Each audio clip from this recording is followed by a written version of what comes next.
Am văzut eu la Avignon, continuă să mă frământe și să mă tulbure. Novela lui Cehov este foarte scurtă, e simplă, se numește Călugărul Negru și este vorba despre un intelectual, în sfârșit, puțin obosit, care pare să fie deprimat, care se întoarce să se odihnească la fostul său tutore, că așa se îndrăgostește de fiica acestui fost tutore, se și căsătoresc, mai că din când în când el are o viziune, acest intelectual, îi apare alături un călugăr îmbrăcat în negru într-o sultană de asta până la pământ, care îi spune, hai curaj, treci frontiera dintre normalitate și nebunie, de fapt, ca să vezi că adevărul este de partea cealaltă. Și acest personaj principal al lui Cehov, el duce o viață normală, timp de, nu știu, să zicem, anumite perioade de timp și odată când nu te aștepți, apare călugărul și numai el îl vede pe acest călugăr negru. Și din cauza asta îi se ruinează și viața de familie și apariția acestui călugăr negru este din ce în ce mai frecventă și incitarea acestuia este treci, vino, că adevărul este de partea asta. Ai curajul să treci frontiera, ca și cum ar spune, nu te teme să devii nebun. Când vei deveni nebun, vei înțelege totul. În montarea lui Kiril Serebrennikov, putem să mai înaintăm cu o imagine, se multiplică călugării. Dacă la Cehov este unul singur, la el, pe scenă, acest regizor foarte interesant, apar mai mulți. Și după aceea din ce în ce mai mulți. Și mai mergem cu o imagine și la sfârșit sunt o armată de călugări negri. De unde extraordinara impresie pe care am avut-o eu, că regizorul ne vorbește, prin cheie metaforică, despre nebunia colectivă. Și întrebarea mea este acum, cum e posibil sau e posibil ca uneori mase mari de oameni să intre într-un fel de delir sau într-un fel de nebunie colectivă? Pentru că mă gândesc imediat la faptul că Putin nu e singur, e susținut de o bună parte a populației și mă întreb dacă e vorba de manipulare sau de o formă de nebunie pe care noi nu analizăm încă suficient sociologic, psihologic, istorici, dar noi la teatru ne putem permite prin metaforă să punem astfel de întrebări aproape aberante. E posibilă nebunia colectivă pe planetă? Da, și istoria totuși ne da câteva exemple îngrozitoare. Venirea la puterea lui Hitler, totuși, este o confirmare certă, pentru mine cel puțin, că da, este posibilă. Dar, dacă ne referim la războiul din Ucraina, la acțiunile lui Putin, am un pic o altă... Vreau să introduc o nuanță. Total de acord cu descrierea satelor rusești, exact așa le-am cunoscut și eu, și de aceea una dintre povești din cartea mea descrie experiența unui om ridicat din Moldova pentru că era înstărit, era foarte harnic, a fost deportat și acolo m-a făcut în continuare ce știa mai bine. Adică a fost harnic și a agonisit din nou un chiar de avere și l-au deportat din nou, că iarăși devenise prea înstărit pentru locul ăla. Satele sunt exact așa cum le descrieți și sunt câteva site-uri de data asta serioase prin care mai aflăm ce se întâmplă în Rusia profundă. Medusa este unul dintre aceste site-uri. Și ele descriau experiențele buriaților care sunt duși la război. Și deci un procent consistent, cel puțin acum 7-8 luni, când citeam aceste știri, din soldații lui Putin, vin din astfel de regiuni, exact cum spunea și dumneavoastră. Ce vreau să spun este că eu nu cred că în Rusia s-a instalat o nebunie colectivă. Eu cred că cercul lui Putin a intrat într-o nebunie colectivă, sigur, tot colectivă, dar restrânsă. E nebunia nomenclaturii putiniste. Și este delirul lui pe care îl simt cu adevărat.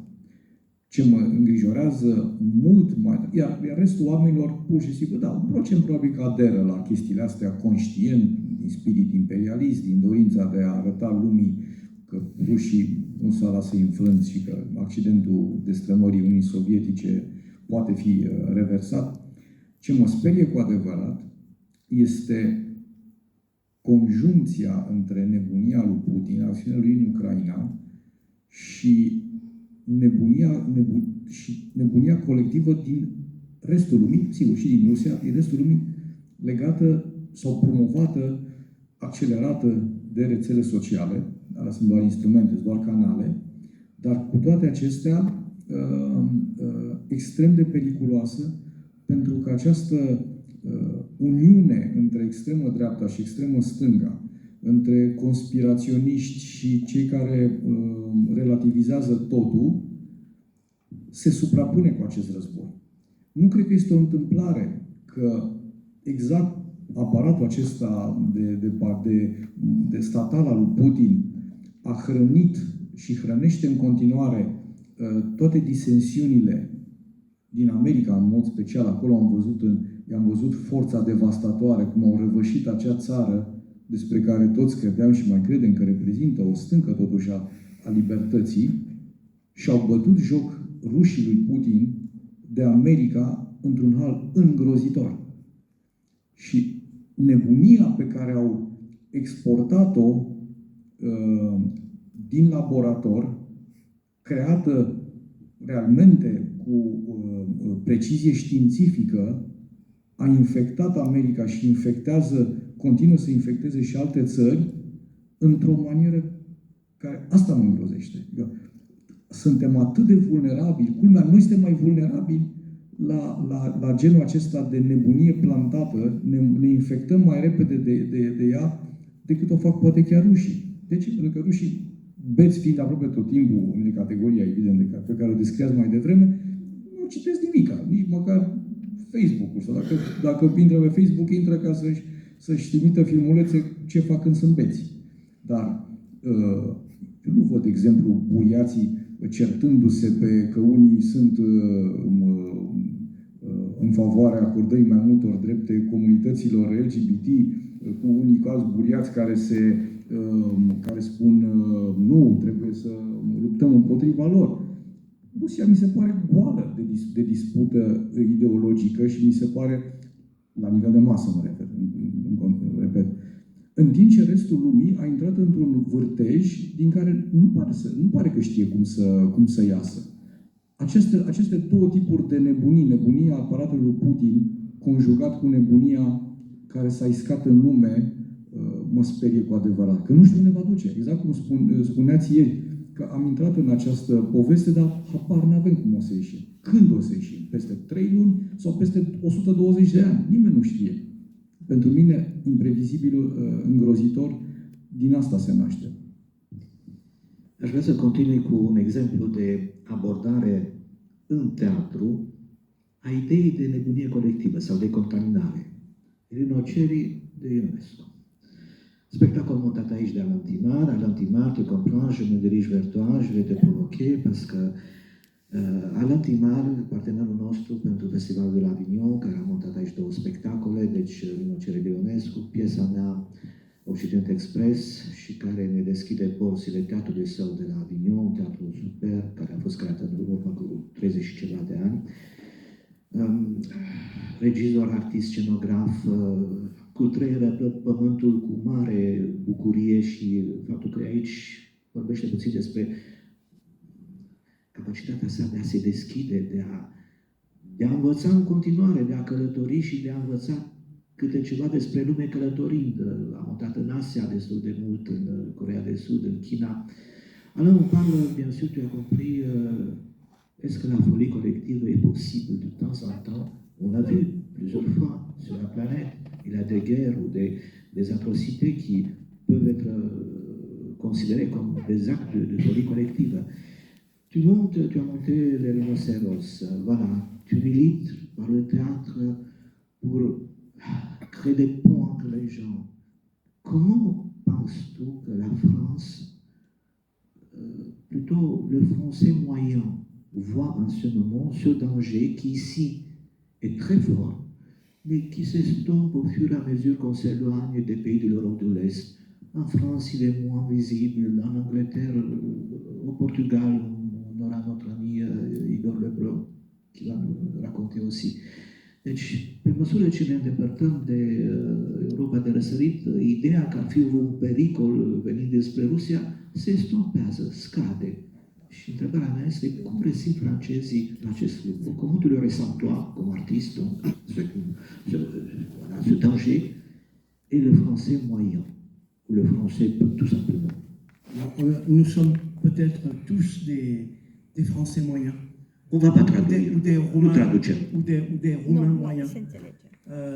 En tout cas, une de nos missions, c'est certainement, parce que là, ici, nous sommes à peu près tous convaincus de ce dont nous parlons, et du bienfait de la démocratie et de la liberté, n'est-ce pas? Mais ailleurs, à côté de nous, dans la ville de Suceava, à Avignon, partout ailleurs, je ne suis pas sûr que tous les gens soient convaincus et suffisamment éclairés du bienfait de la démocratie et de la liberté. Pour exemple, ce qui se passe en France à l'heure actuelle.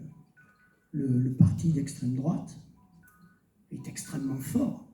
C'est pratiquement 30% de la population, plus tous ceux qui n'osent pas dire encore qu'ils voteront pour les prochaines présidentielles pour l'extrême droite. Donc le danger est très présent. Donc quand Matei Wiśniewski nous dit au fur et à mesure de l'éloignement du conflit, ce qui se passe en Ukraine, je crois que si on est un tout petit peu conscient, si on ouvre un peu ses oreilles, si on ouvre un peu son cerveau, on s'aperçoit que le danger est de partout. Et la fameuse rhinocérite dont parle Ionesco, elle prend diverses formes. En France, elle prend la forme de ce dont je vous ai parlé tout à l'heure.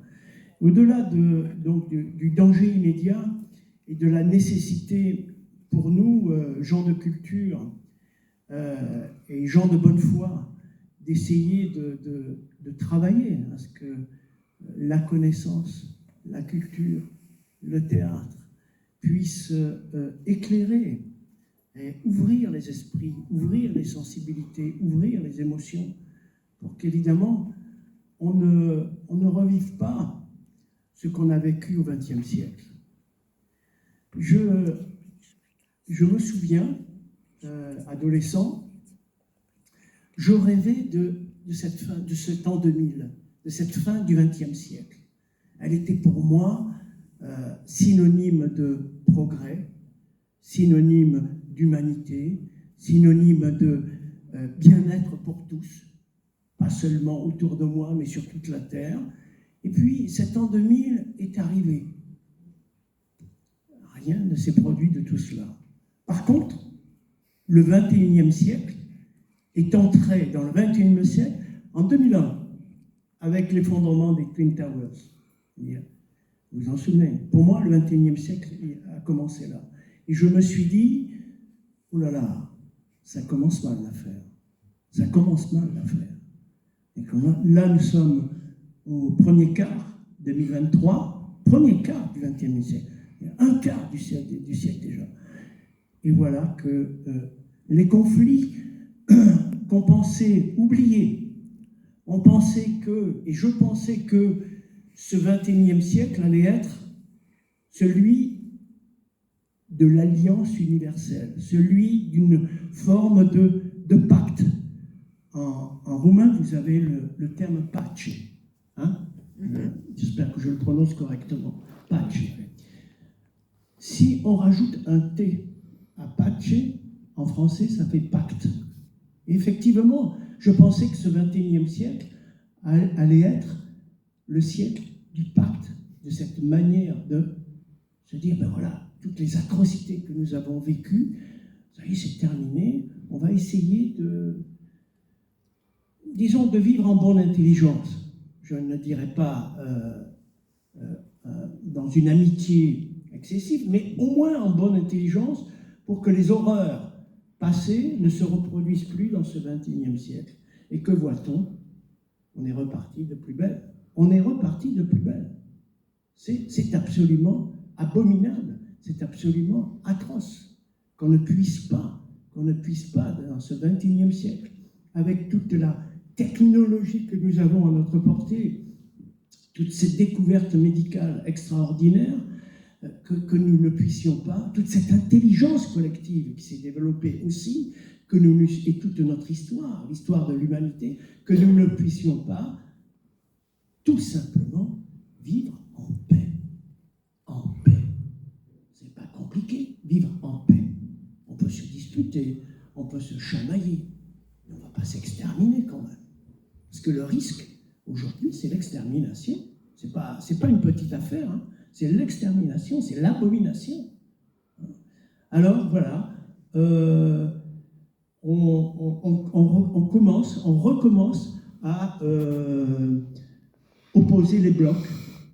L'Asie, l'Occident, l'Orient, et tout ça se met en ordre de marche, je pourrais même dire en ordre de guerre, à travers l'économie, mais à travers l'armement. C'est absolument, absolument effrayant. Alors, ça me fait penser à deux choses. À une citation d'un écrivain portugais que j'aime beaucoup, Miguel Torga, hein, écrivain du XXe siècle. Il a une phrase comme ça, une citation que je trouve très efficace. Il dit « L'universel, c'est le local moins les murs ». Je parle, Mattei, je parle beaucoup en français, mais il n'y a pas de traduction.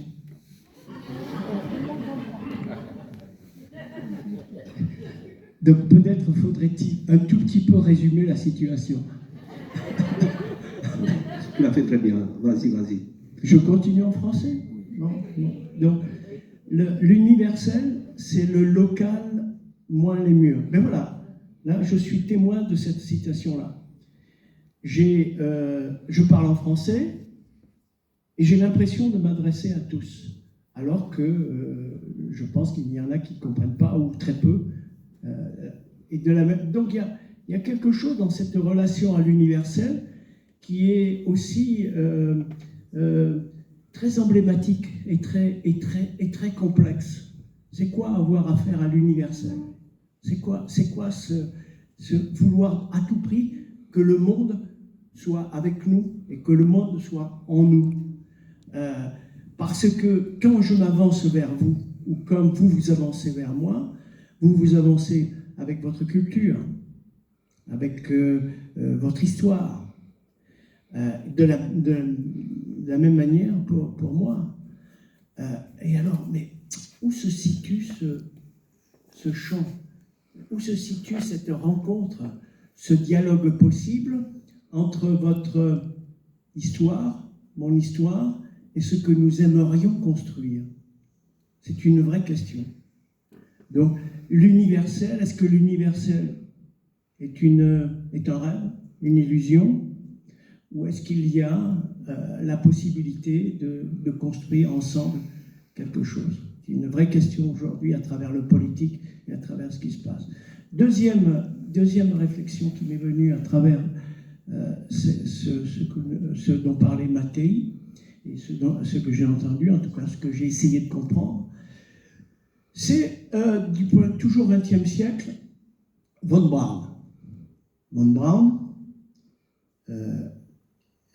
nazi, scientifique, qui a mis au point les V2 qui ensuite ont été utilisés comme les missiles aujourd'hui, et qui ensuite a été récupéré par les Américains.